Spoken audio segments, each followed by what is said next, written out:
Finally, Democrats are ripping Donald Trump to shreds like he deserves. Deliver that karma to him. Finally, Democrats on Capitol Hill calling Donald Trump out for his disastrous war in Iran. The MeidasTouch network, as you know, has a Washington, D.C. bureau, so we were able to speak with a lot of members of Congress. We spoke with Democratic Congress members. Hey, we even reached out to some MAGA Republican Congress members who usually respond to us by saying, I don't know what Donald Trump's saying. I didn't hear that. I didn't see that. We'll show you that in a moment. But let me show you some of these Democrats forcefully ripping Donald Trump to shreds, putting in the dagger like Donald Trump deserves. First, we have veteran Democratic Congress member Ryan from New York. Here he is calling Trump and Pete Hegseth. Their behavior is like an SNL skit, except it isn't parody because people are dying as a result of these fools. Play this clip. How embarrassing at this point is Pete Hegseth? We've been watching some of his press conferences. The guy sounds nutty. I mean, Hegseth has literally become more deranged than the SNL skits at this point. And it would be funny if he wasn't literally killing American soldiers. And so for him to stand up there, you see each time he screws up and we screw up and we lose Americans, he gets more desperate and he screams louder and he just shows his weakness. He is fucking pathetic at this point, and he has the blood of now 13 Americans on his hands, and he needs to be held accountable for that. I actually started a website called firehegseth.com, and everybody upset about this war should go right now and sign up for that because we need to fire Pete Hegseth. More from Congress member Ryan right here. Play this clip. So, Congressman, what do you make of NATO, kind of not backing up Trump in this crazy war that we're in?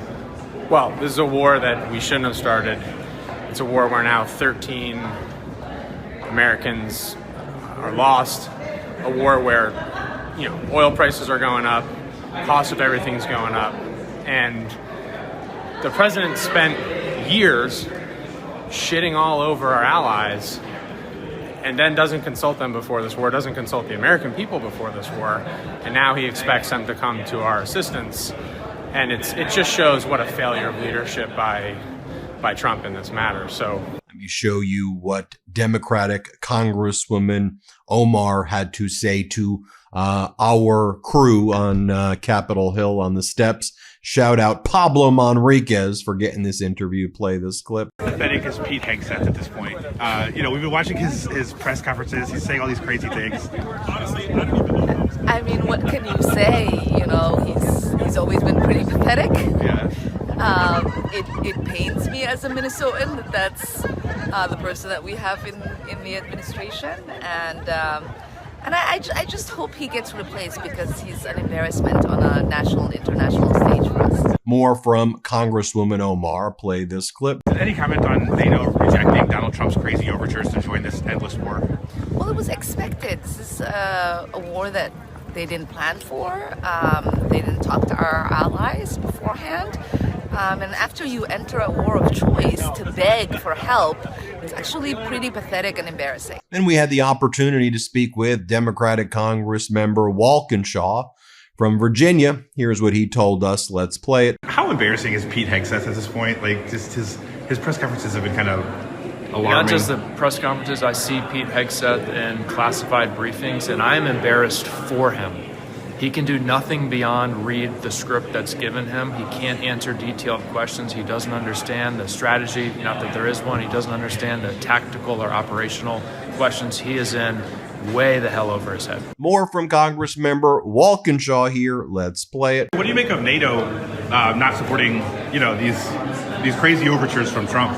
Well, that's what happens when you don't consult with anyone, you don't try to build any kind of coalition to launch your reckless, illegal war. And look, they can recognize it's a complete disaster. Predictably, Iran has closed the Strait of Hormuz. We have no real way to reopen it. Gas prices are skyrocketing. It's disrupting the economy here, the economy of our allies.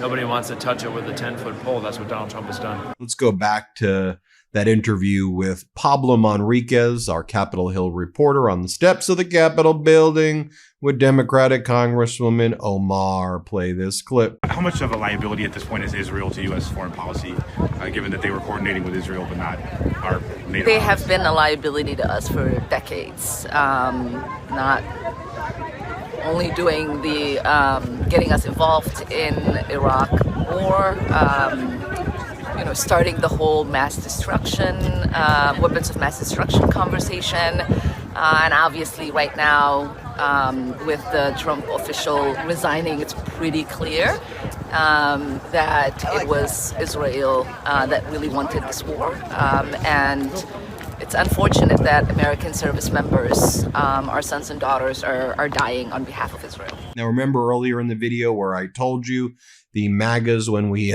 catch up with them, they're usually like, we don't know what Donald Trump said. We don't listen to anything. We don't know anything at all about anything. Well, we caught up with MAGA Republican Congress member Burchett. Pablo Manriquez said, so what do you make of Donald Trump fundraising off of the dignified transfer as American soldiers are returning from Donald Trump's disastrous war in Iran with coffins draped with the American flag? Donald Trump is wearing a campaign hat, refusing to remove said campaign hat, posing for photographs in front of coffins that have the bodies of our soldiers who were killed in the war. And then Donald Trump is using those photographs to raise money for himself. What do you make of it, Tim Burchett? Let's tell us. Here, play this clip. So what do you make of Donald Trump using the dignified transfer to fundraise? He's sending fundraising emails about it. I haven't seen that, so I don't know to comment on that. All right. Back to Democratic Congressmember Walkinshaw. Here's what he had to tell our crew, the Meidas crew, in the Capitol building. Let's play it. Has Israel at this point become a liability to U.S. foreign policy? Well, look, U.S. foreign policy needs to be based on what's in the best interests of the American people. And I have real concerns about Prime Minister Netanyahu and his relationship with Donald Trump. Donald Trump's easy to manipulate. Netanyahu's not the only foreign leader who's been able to manipulate him. Oh, and then the rising star in the Democratic Party. She is a star. A rising star doesn't do it justice. Democratic Congresswoman Ansari. She spoke with Pablo Manriquez, and boom, mic drop. Play this clip. How pathetic at this point is Pete Hegseth? We've been watching some of his press conferences, and it's hard not to laugh at him from behind the podium if it wasn't such a serious situation, you know? I could not agree with you more. Pete Hegseth is a joke. Pete Hegseth was a Fox News anchor. He is completely out of his depth, arguably more than anybody else in this administration. I think he needs to be fired or impeached immediately. He is putting countless American lives in danger, and he thinks this is a video game. He literally is focused on just being this hotshot in the Department of War, and it is a matter of life or death for so many people in this country. It's unacceptable. It's disgusting. More from Congresswoman Ansari here. Another powerful moment. Boom. Mic drop. Play this clip. What do you make of NATO refusing to cow to Donald Trump's crazy overtures about joining this endless war? I think Donald Trump has never presented a justification to the American people about why he has embarked upon an illegal and highly reckless war that has already resulted in thousands of civilian deaths, not just in Iran, but in Lebanon, across the region, has left Americans stranded in the Middle East with no help from the State Department. He has not ruled out troops on the ground. 5,000 American troops are on their way to the Middle East. Americans don't want their sons and daughters dying in war. And as it relates to NATO, he has consistently offended and betrayed our allies in NATO. And so the expectation that NATO would now support his reckless endeavors is unbelievable. And then, you saw what Donald Trump was doing all day, right? Just utterly deranged. He was attacking NATO, and he was like, we don't need you, NATO, anymore. We don't like NATO. NATO's never good to us. But if you really wanted to help us in the Strait of Hormuz, we'd really actually like your help. You all realize the oil supply shock, the worst in history right now. And I know a lot of people are paying attention to oil. We should also be talking about fertilizer and a lot of other things that need to be exported from the Middle East, which run through the Strait of Hormuz, which are effectively shut down right now. Food supply internationally getting absolutely crushed. World economic markets being rattled. Donald Trump saying earlier today he's not ruling out boots on the ground to invade the Strait of Hormuz, although apparently Trump and Lindsey Graham and Netanyahu and Mark Levin and this whole crew of, I don't even want to call them neocons, because the neocons compared to this crew were like, oh, they're neocons. I mean, this new crew is just freaking maniacal. But they're like, that's not boots on the ground when you send them to the Strait of Hormuz. Yeah, it is. And by the way, did you all see just what was going on in the Middle East? More strikes against the U.S. Embassy in Baghdad, more strikes by Iran of the Arab neighbors where there are American interests. I mean, things are escalating right now. They ain't getting lighter. We know that.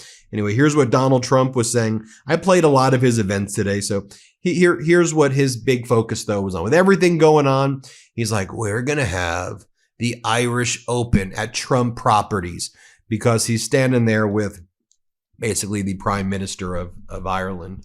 And Donald Trump's like, hey, look, I'm not telling you that we should definitely be getting preferential treatment for Trump golf courses, but you should give us preferential treatment. I mean, watch how pathetic this is. And by the way, this is like the Prime Minister who's there. The President of Ireland calls Donald Trump like a war criminal. She says she goes all in. Just watch what Donald Trump was saying here, though. Play this clip. I love Ireland. In fact, we're going to have the Irish Open at a property that happens to be owned by yours truly, but I have nothing to do with it.